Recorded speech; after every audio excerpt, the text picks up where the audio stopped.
We are now joined by the other half of our main event, number 9 ranked UFC Heavyweight, Walt Harris. Hi, Walt. How are you? I'm doing well. How are you? Good. We will take the first question from Nolan King with MMA Junkie. Nolan, go ahead. Hey, Walt, how's it going, man? I appreciate the time today. And here we are, fight week. Everything that you've been through in the past couple of months, the pandemic that's going on. Now that you're here, ahead of the biggest fight of your life, can you put into words what the emotions are coming into this one? Excitement, man. I think it's been a long time coming. This is a fight I've been looking forward to honestly, since I was an amateur. I've watched Overeem before I ever started fighting. So to get in there and be in the same conversation with him is something that I've always worked for and worked towards. So Saturday night, I'm going in there to put on a show for the world, man. We're the only sport, so it's gonna be fun. I can't wait. And I know adversity is nothing new for you. You've had to kind of deal with a lot of issues throughout your whole career. But looking back on this camp, do you feel like the adversity that you encountered, you were able to overcome, and you're feeling pretty confident about the product you're going to put out on Saturday? Oh, for sure. My confidence is at an all-time high. Like you alluded to, the adversity that I've gone through in my life, fighting is just a fight. You know what I mean? I faced something that, no father should ever have to face. So I feel like, fighting is just something that I'm doing and I'm good at and that I put my heart into. So I'm gonna go in there and perform and do what I do best, man, and let the chips fall where they may. Right now in the heavyweight division, it's kind of an interesting time. It seems like there's a lot of contenders at the top. There's a little bit of a logjam. Mhm. With the win over Overeem, where do you think that puts you in the division? Do you feel like you're going to be in that conversation for, either one or one fight away from a title, or Yeah, kind of in that I conversation? see. I see it being one fight away. But I always prided myself on being a company man. So if the UFC wants me to step up and take an interim title, I would definitely do it. I feel like mentally in this space where I'm at in my career, I'm so ready for whatever. And I'm prepared to fight whoever the division has to offer or whoever the UFC has to offer. I feel like I'm a bad matchup for all of those guys, and I match up well with all of those guys. So, I think it's my time to shine. And Saturday night, I plan on proving that. My last question for you, Alistair Overeem's a guy that's been around for a long time. We've seen him come out in fights and give a lot of different looks. What are you expecting to see out of him come Saturday, and what should fans expect to see out of you? I think from him, I'm gonna see a guy who's gonna try to grind me, push me against the cage, grapple, drag the fight to the deep rounds, and try to hang on. With me, you're gonna see the same me, explosive, athletic, but with a renewed vigor. My focus has been laser sharp, since the tragedy. I'm fighting for a different purpose. And my daughter is with me everywhere I go. So when you got something like that pushing you, man, right now at this point in my career, I feel like I can run through a brick wall. So he's gonna be facing a dangerous man on Saturday night for sure. Appreciate the time, man. Thank you. Thank you. Next, we'll go to James Lynch from The Score. James, go ahead.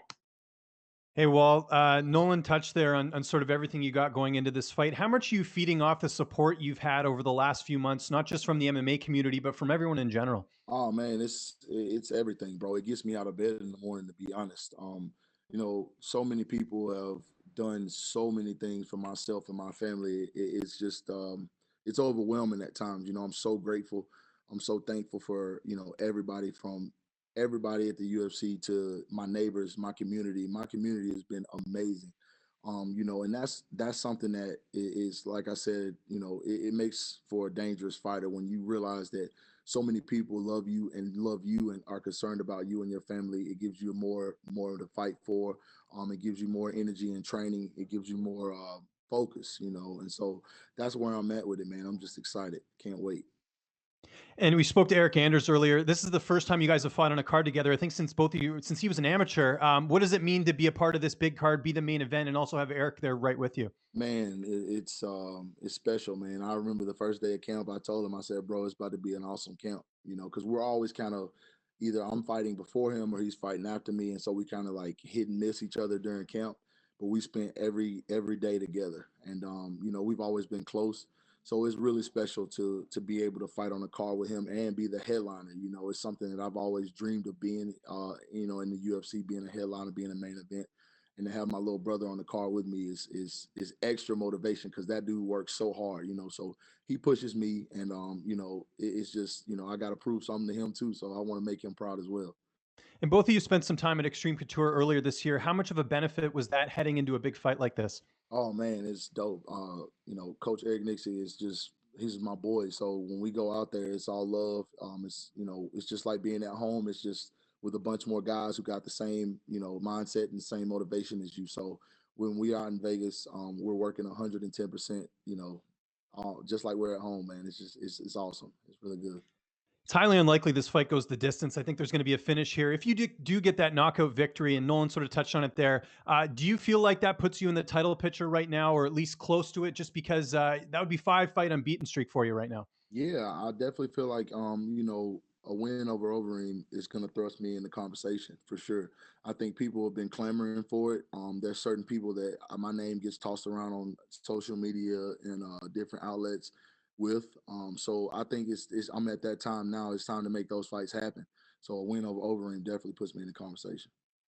Two quick ones for me. How much you missing hockey right now? Bro, you have Janet, you know, bro, I'm sick right now, man. The last hockey game I went to was in DC, and I had a blast. I got to meet Ovechkin, and you know, it was just like the highlight of my life, man. So I'm struggling right now. I've been watching a lot of old games, a lot of old Penguins games. That's cool. What was it like meeting Ovechkin? Did he give you any advice or anything? I mean, we're talking about a Stanley Cup champion here.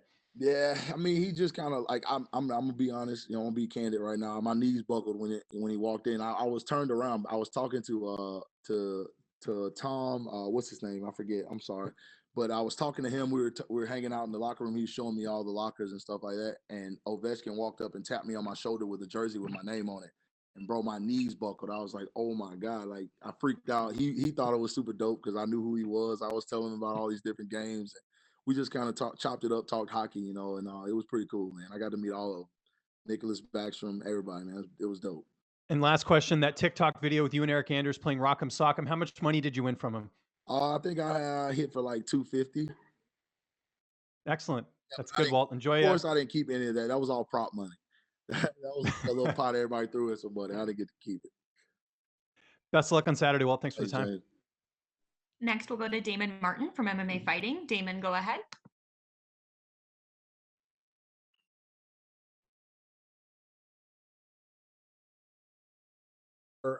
And Dana White talked about it yesterday about the emotion going into a fight like this. The entire world is kind of behind you going into this fight for obvious reasons. But how do you balance that emotion? Because at the end of the day, this is a fight. I mean, you know, you got to go out and fight one of the greatest heavyweights of all time. Like, how do you balance that in your head? You know, I'm a pretty even keel guy. I've been competing my whole life. You know, when it comes to, you know, athletics, it's just something that I do. I have a switch. I know how to control those emotions based on the fact that, you know, like you said, it's a fight.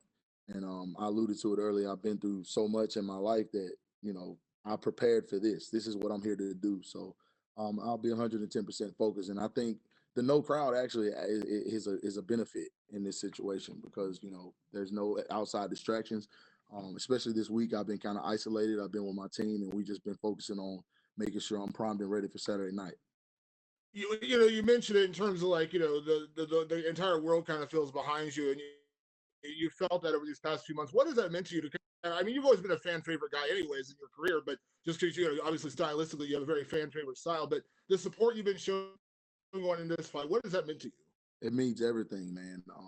You know, it's overwhelming to think that, you know, so many people are sharing their love, whether it be through social media text or phone text or, you know, people popping and stopping by the house with gifts or, you know, food and things like that, man. It means so much to know that people are behind you and that they're proud of you and that they're, you know, supporting you. It gives you incentive that you're doing the right things and incentive to keep doing the right things.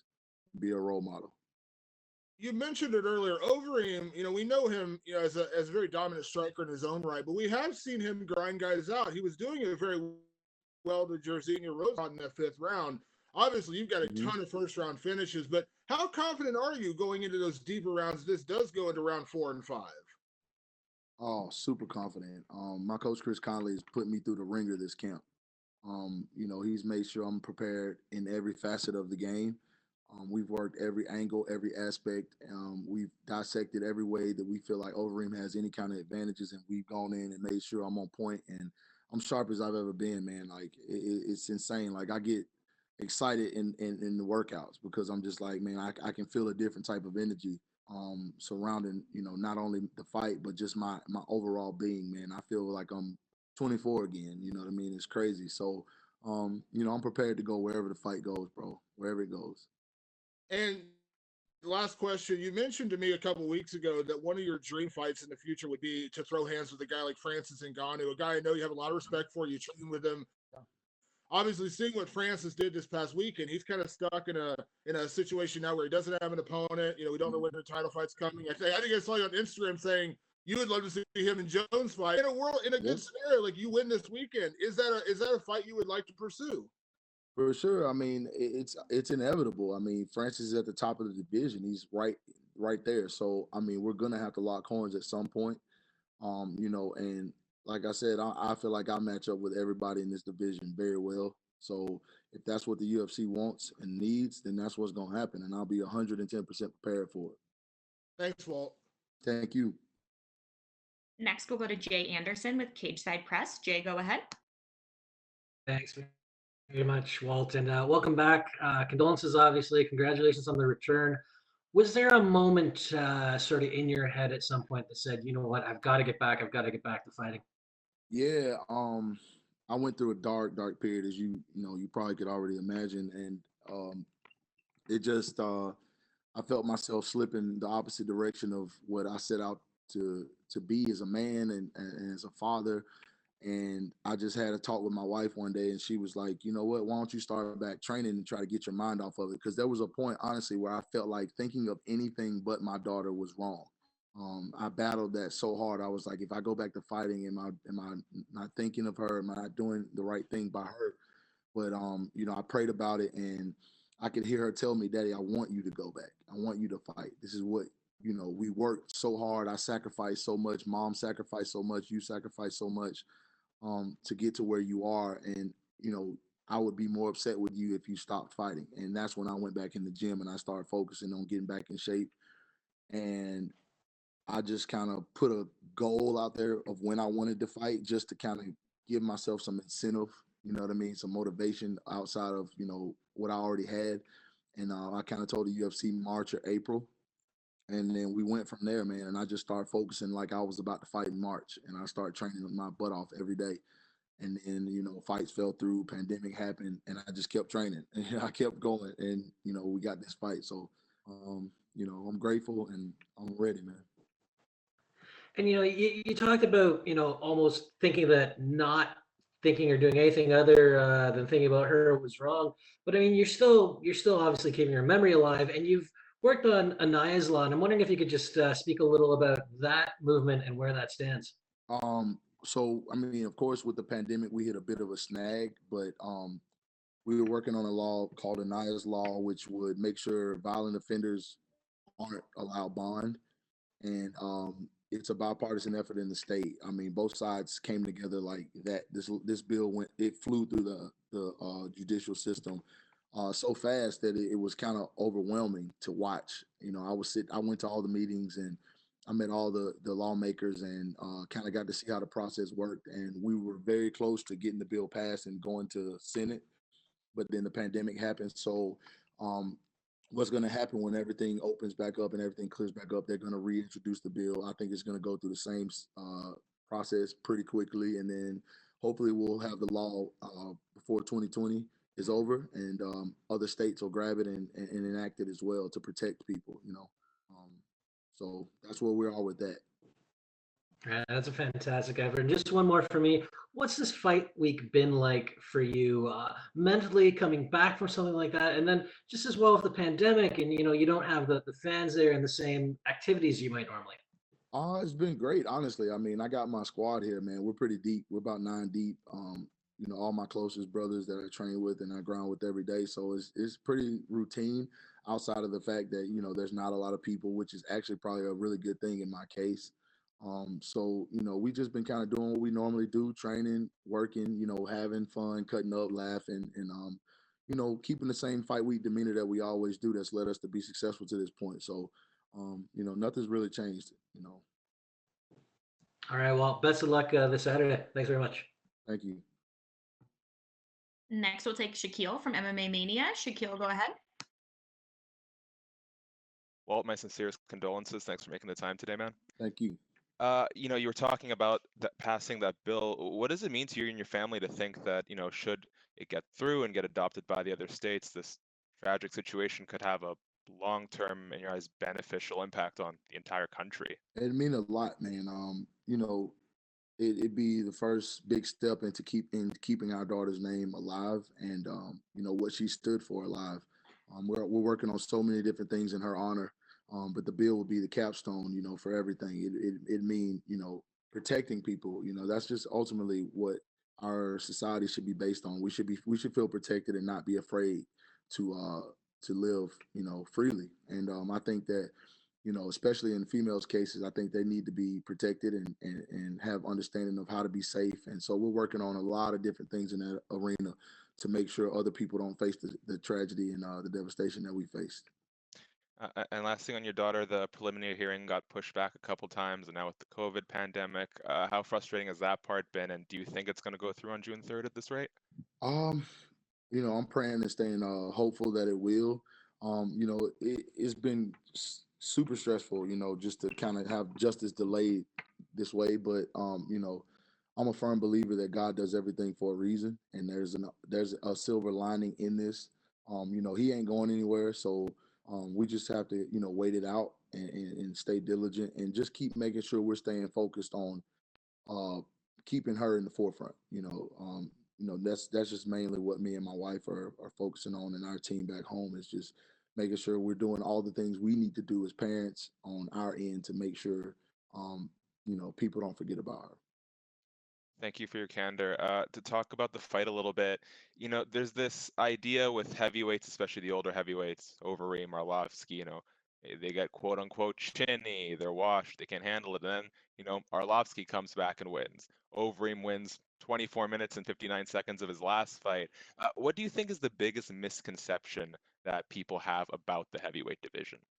Um, I don't know, man. I think that people think that we don't work hard or we're lazy or whatever the case may be. But we're heavies. I mean, we're big guys, so everything's not going to look like the small guys all the time. It's not going to be a firefight. And then those guys that you mentioned are savvy veterans, so they understand how to get to certain points in fights and win fights and try to get to what they do best. So you got to be prepared for that, and I think I am prepared for that. Come Saturday night, we'll be ready. And the last thing for you, the crowdless ambience has had an interesting impact on the last couple of events, whether it's Daniel Cormier accidentally giving out instructions to fighters, or maybe Anthony Smith's corner giving too much advice, or someone like Eubanks who was actually talking trash to her opponent's corner mid-fight. How do you expect to make the most of this new environment? I'm just gonna soak it all in, man, and just find that peace in it. You know what I mean? I think that when you take the negatives out of things and accentuate the positive, that's when you shine. So that's just always been my mentality. It's always the way I think. So I'm gonna think of it as me being on the prelims. You know what I mean? And I will go in there and I will do my job and I'm gonna come out of there with that W. Okay, Walt, thank you. Best luck on your fight and well wishes to you and your family. Thank you. All right, and lastly, we'll go to Alistair Bishop from MMA Republic in South Africa. Alistair, go ahead. My name's Alistair. I don't know if I want to talk to you, bro. Why? Don't be like that. Your name's Alistair, bro. I'm just kidding. All the way from South Africa. How are you, sir? Thank you, brother. Thank you. Good. Fantastic. Condolences firstly to you and your family, man. And hopefully you've got a good night ahead of you to really stamp your authority back on the division. Yes, sir. So what I really want to ask you is, obviously we just saw Francis Ngannou put on a massive display. Obviously, being an African brother, that's who we're really watching back from South Africa. But I want to ask you, where do you think you fit into the picture here now with Curtis Blades, Francis Ngannou, and yourself if you get a win? Obviously not looking past Alistair Overeem, Just where do you see yourself in that picture? I feel like I belong in conversation with all those guys. I feel like I'm one of the most talented heavyweights in the entire division, and I feel like when I went over Alistair, it's gonna thrust me right there in the middle of all of that, and I'm prepared to fight any one of those guys you name. I feel like it's my time to be in that conversation. I've worked hard. I've been through a lot in my career, ups and downs, battled adversity.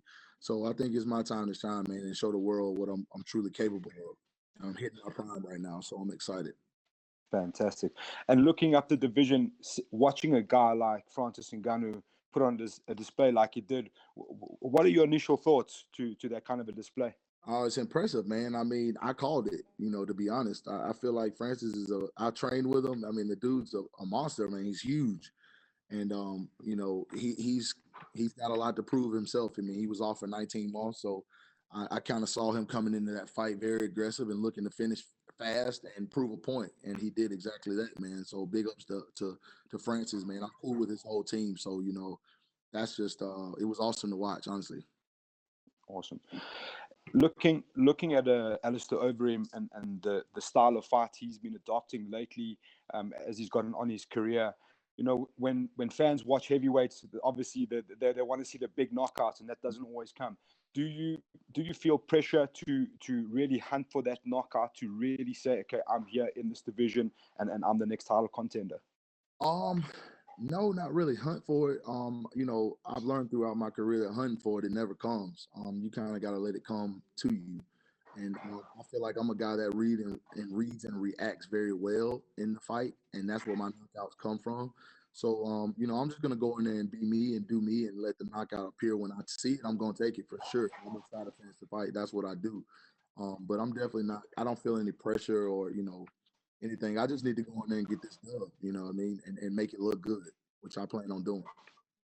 Fantastic. Thank you so much for your time and all the best. Thank you.